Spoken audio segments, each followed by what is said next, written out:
श्री शिवाय नमस्तुभ्याम। हर हर महादेव। हरियाणा फरीदाबाद के IMT ground sector number 66 में गुरुजी परम पूज्य पंडित प्रदीप मिश्रा जी के द्वारा स्कंदेश्वर शिव महापुराण की कथा का आज अंतिम दिन 5वां दिन था। आज 8 नवंबर 2024 की ये कथा पूर्ण हो चुकी है। आज की शिव महापुराण की कथा में गुरुजी ने बहुत ही अच्छे उपाय पत्रों की जानकारी दी है। गुरुजी ने कल की कथा में जो 7 ग्रास अन्न के 7 बार जल का आचमन करने को कहा है, एक बेलपत्र करने को, जिसके आप कभी भी किसी भी दिन कर सकते हैं। ये रोग मुक्ति का बहुत ही सरल सा आसान सा उपाय है। हम वीडियो के माध्यम से आपको बताएंगे। आज आप ये उपाय 9 नवंबर के दिन भी कर सकते हैं, सप्तमी तिथि है। और आप विशेष उपाय आसान बहुत ही सरल सा उपाय है, अंत में मिलने वाला। यदि किसी कारणवश आज की कथा नहीं सुनी है तो आप इस छोटे से वीडियो के माध्यम से पूरी कथा का अस्तित्व प्राप्त करने वाले हैं। बढ़ते हैं आज की कथा की पहली विशेष जानकारी की ओर। कथा शुरू होते गुरुजी ने कहा कि शंकर भगवान को जल चढ़ाते हैं, बेलपत्र चढ़ाते हैं, धतूरा चढ़ाते हैं, शंकर भगवान का भजन करते हैं, तो हमें कैसे पता चलेगा कि शंकर भगवान हमारे साथ है कि नहीं। शंकर भगवान हमारे साथ एक कदम से कदम मिलाकर चल रहे हैं। तो श्री शिव महापुराण की कथा कहती है कि यह जानने का सबसे अच्छा तरीका कि अगर बड़े से बड़ा कष्ट भी, बड़े से बड़ा दुख भी अगर हंसते हंसते निकल जाता है तो इसका मतलब ये है कि शंकर भगवान आपके साथ हैं, आपका हाथ पकड़ रखा है। बढ़ते हैं आज की कथा की दूसरी विशेष जानकारी की ओर। अगर आपके घर में या आपकी गाड़ी में श्री शिवाय नमस्तुभ्यम लिखा है तो उसे अगर कोई पढ़ लेता है तो उसका भी फल आपको प्राप्त हो जाता है। बढ़ते हैं आज की कथा की तीसरी विशेष जानकारी की ओर। गुरुजी ने कुछ नहीं, शिव महापुराण की कथा की जानकारी देते हुए कहा है कि 1 दिसंबर से 7 दिसंबर 2024 में सिरपुर महाराष्ट्र में कथा होगी। यह बुजुर्ग महिला जो विदेश में है, बीमार रहने के कारण यह इंडिया नहीं आ सकती। अपने बच्चों से उसने कहा है कि मेरे मरने से पहले एक बार शिव महापुराण की कथा कराना चाहती हूँ। हमारा संकल्प था, पर उनकी दशा देखते हुए 3 दिन की शिव महापुराण की कथा दुबई में होगी। यह 9 सितंबर से 10 सितंबर 11 सितंबर 2024 में त्रिवेणी शिव महापुराण की कथा दुबई में होगी। इसके बाद गुरुजी ने जो अगली शिव महापुराण की कथा है वह 16 सितंबर से 22 सितंबर 2024 में मेरठ में शिव महापुराण की कथा होगी। बढ़ते हैं आज की कथा की चौथी जानकारी की। जिस व्यक्ति की बीमारी ठीक नहीं हो रही है, गुरुजी ने कहा है कि कुछ हो, एक बार यह उपाय ज़रूर करके देखना। डॉक्टर को दिखाइए और साथ में आप ये उपाय भी कीजिए। सरल सा आसान सा उपाय है। आपको क्या करना है, आपको कुछ भी मीठा बना लेना है, जैसे कि हलवा है, जैसे चूरमा है, जैसे लड्डू है। आपको जैसे लड्डू बना रहे हो तो आपको 7 छोटे छोटे लड्डू बना लेने हैं। अगर आप चूरमा बना रहे हो तो आपको 7 जगह उसको कर लेना है। अगर आप हलवा बना रहे हो तो उसको 7 जगह कर लेना है। और आपको क्या करना है, 1 लोटा जल ले लेना, साथ में आपको एक बेलपत्र ले लेना उसके ऊपर। फिर शिवालय पहुँच जाना है। आपके पास में जो भी नज़दीक में शिवालय, वहाँ चले जाना है। आपको क्या करना है, सबसे पहले आपको देवादिदेव महादेव भोले बाबा को क्या करना है कि जो आपने मिठाई का जो भी आपने भोग बनाकर लेकर आए है, देवादिदेव महादेव भोले बाबा को अर्पित करना है, चढ़ाना है। पिपलेश्वर महादेव का स्मरण करते हुए, पिपलेश्वर महादेव का स्मरण करते हुए आपको चढ़ा दीजिए। फिर आपको क्या करना है, फिर आपको ऐसे शिवलिंग की ओर करते हुए आपको पिपलेश्वर महादेव का स्मरण करते हुए आपको वह प्रसाद नीचे रख देना है। फिर आपको क्या करना है, 1 लोटा जल आप जो लेकर गए हो उसको आपको 7 बार करके चढ़ाना है। इस तरह से आपको पिपलेश्वर महादेव का स्मरण करते हुए, अपनी बीमारी का स्मरण करते हुए आपको 7 बार है 1 लोटा जल जो 7 बार आपको करके चढ़ाना है। इस तरह से आपको चढ़ाना है। फिर अंत में आपको क्या करना है, एक बेलपत्र जो आप लेकर के वह पूर्ण होनी चाहिए, कहीं से खंडित नहीं होनी चाहिए। अगर आपके पास बेलपत्र नहीं है तो आप शिवलिंग पर चढ़ी हुई बेलपत्र का भी प्रयोग कर सकते हैं।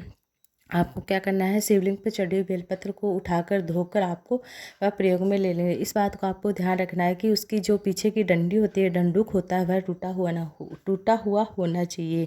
साथ में आपको क्या करना है, पिपलेश्वर महादेव का स्मरण करते हुए बेलपत्र आप चढ़ा दीजिए। और आपको क्या करना है, वह बेलपत्र पिपलेश्वर महादेव का स्मरण करते हुए प्राप्त कर लेना है।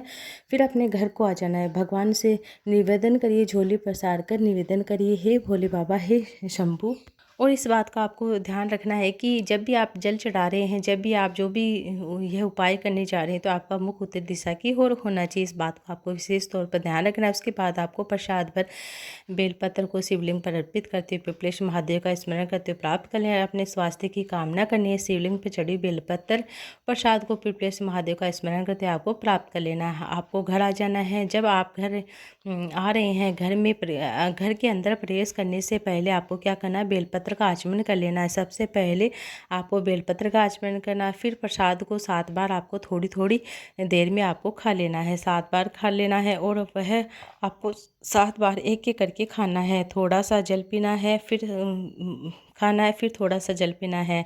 जब आप शंकर भगवान के शिवलिंग पर 7 बार जल अर्पित करें हैं, उस जल में से थोड़ा सा जल आप प्राप्त करके 7 बार जल का आचमन कर लेते हैं।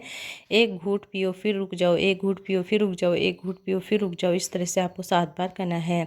बस इतना ही करना है। कितनी बड़ी बीमारी, कितना भी बड़ा रोग क्यों ना हो, वह आपका दूर होता ही है, कटता ही है। बार बार यदि आप बीमार हो रहे हैं तो कर सकते हैं, शरीर में कष्ट हो रहा है तो कर सकते हैं, आपको आराम मिलने को देखने को मिलेगा। यह उपाय आप कभी भी किसी भी दिन कर सकते हैं। ये उपाय आप कल के दिन 9 नवंबर के दिन सप्तमी गोपाष्टमी के दिन भी कर सकते हैं। आज की कथा की 5वीं जानकारी की ओर बढ़ते हैं। और शिव महापुराण की कथा जो अगली होने जा रही है वह 11 नवंबर से 17 नवंबर, जिसका कथा स्थल बिसलपुर रोड, पीलीभीत, उत्तर प्रदेश में होने वाली थी, यह कथा कैंसिल हो गई है। गुरुजी ने कहा कि जिन लोगों ने उस समिति को अपना योगदान दिया है, पैसा दिया, अपना योगदान वापस ले सकते हैं। 20 नवंबर से 26 नवंबर गुरुजी की जो सतुआ बाबा के शिविर में काशी विश्वनाथ की गंगा के घाट पर जो यह कथा होने जा रही है, वाराणसी में, काशी में, उत्तर प्रदेश में यह कथा होने वाली है 20 नवंबर से 26 नवंबर को। इस कथा का टाइम में रहेगा 1 से 4 बजे तक है।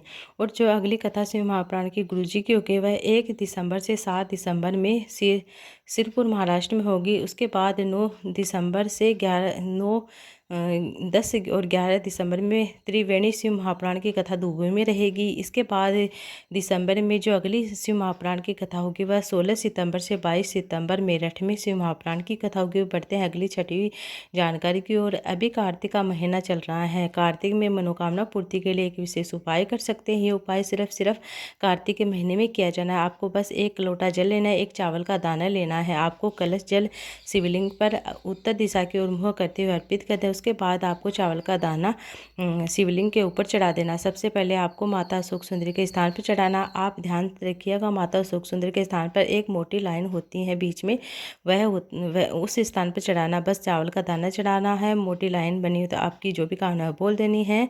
अपनी कामना करते हुए श्री शिवाय नमस्ते, नमः शिवाय, ओम नमः शिवाय बोलते हुए आपकी कामना जो भी वह बोल देनी है। इस कार्तिक के महीने में आप जो बाकी के दिन बचे हैं यह उपाय जरूर करके देखिएगा।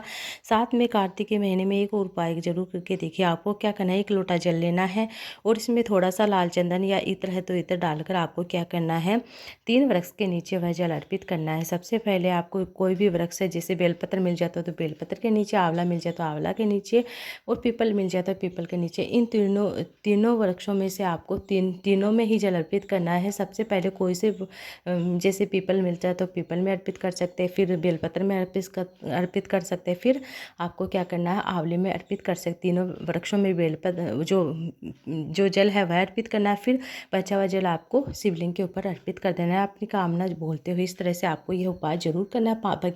बाकी के जो 5 दिन बचे इस दिन यह उपाय जरूर करके देखिएगा। आपकी जो भी कामना वह जल्द पूर्ण होगी। आपके धन से संबंधित कोई समस्या है तो वह दूर होगी। इस तरह से आपको यह आज का ये उपाय कर लेना। बहुत ही सरल सा साधारण सा उपाय है। आज है शनिवार के दिन भी आपको क्या करना है, एक दीपक आपको तैयार करना है। आपको क्या करना है, पिपलेश्वर महादेव का स्मरण करते हुए, कितना भी बड़ा कर्जा क्यों ना हो, पिपलेश्वर महादेव का स्मरण करते हुए शनिवार के दिन आपको एक पीपल की जड़ में आपको सरसों के तेल का एक दीपक लगाना है और अपनी कामना करते हुए आपके घर में जो खर्चे बढ़ रहे हैं उसके लिए, अगर आपका कर्जा बढ़ रहा है उसके लिए आप यह प्रार्थना कर सकते हैं। कम से कम आपको यह 5 से 7 शनिवार करके देखना। आपका जो भी कर्जा बढ़ रहा है वह जरूर दूर होगा।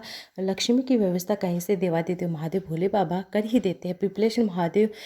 पिपलेश्वर देवादिदेव महादेव भोले बाबा का ही एक नाम है, एक स्वरूप है, इसलिए आप पिपलेश्वर महादेव का स्मरण करते हुए, अपने कर्ज का स्मरण करते हुए यह उपाय आपको कर लेना है। बहुत ही सरल सा साधारण सा उपाय है। अगर पास में शिव मंदिर है तो आप शिव मंदिर में भी जरूर अर्पित कीजिए, एक दीपदान जरूर लगाइएगा, क्योंकि कार्तिक का पवित्र महीना चल रहा है, साथ में है शनिवार, और आपको यह उपाय जरूर करना है, क्योंकि 33 कोटि देवी देवता शिवलिंग के ऊपर ही विराजमान होते हैं, शिवलिंग के आसपास ही विराजमान होते हैं। तो जैसे आपके ऊपर शनि की कोई दशा है, कोई भी प्रकोप है, तो आप शनिवार के दिन जल चढ़ाना जरूर शुरू कर दीजिएगा। 1 लोटा जल जरूर चढ़ाइएगा। गुरुजी कहते हैं कि 1 लोटा जो जल हमेशा चढ़ाता है, डेली चढ़ाता है, उसका कल एक ना एक दिन जरूर बदलता है। इसलिए आप 1 लोटा जल जरूर चढ़ाइए शिवलिंग के ऊपर। पास में जो भी शिवालय है वहाँ जरूर जाइए। अगर आप कभी कभार नहीं जा सकते तो घर के अंदर मिट्टी ऊपर करके, अर्थात थोड़ा सा लिंग नुमा आकृति पार्थिव शिवलिंग बनाकर आप घर में पूजन करिए। अपने बच्चों को भी है करवाइए। 1 महीने में 1 बार ये है आप पार्थिव शिवलिंग का निर्माण अपने बच्चों से भी जरूर करवाइए, चाहे वह पूजा करे ना करे, पानी ऐसे ही डाल दे, लेकिन आपको पार्थिव शिवलिंग का निर्माण जरूर करवाना अपने बच्चे से भी। श्री शिवाय नमस्तुभ्यम। हर हर महादेव। मेरे द्वारा बताई गई जानकारी आपको अच्छी लगी, वीडियो लगी, उपयोगी लगी तो वीडियो को लाइक ज़्यादा से ज़्यादा शेयर कीजिएगा। कमेंट बॉक्स में श्री शिवाय नमस्तुभ्यम, हर हर महादेव, नमः शिवाय, ओम नमः शिवाय जो भी आपको आता है जरूर से लिखिएगा। जय भोलेनाथ।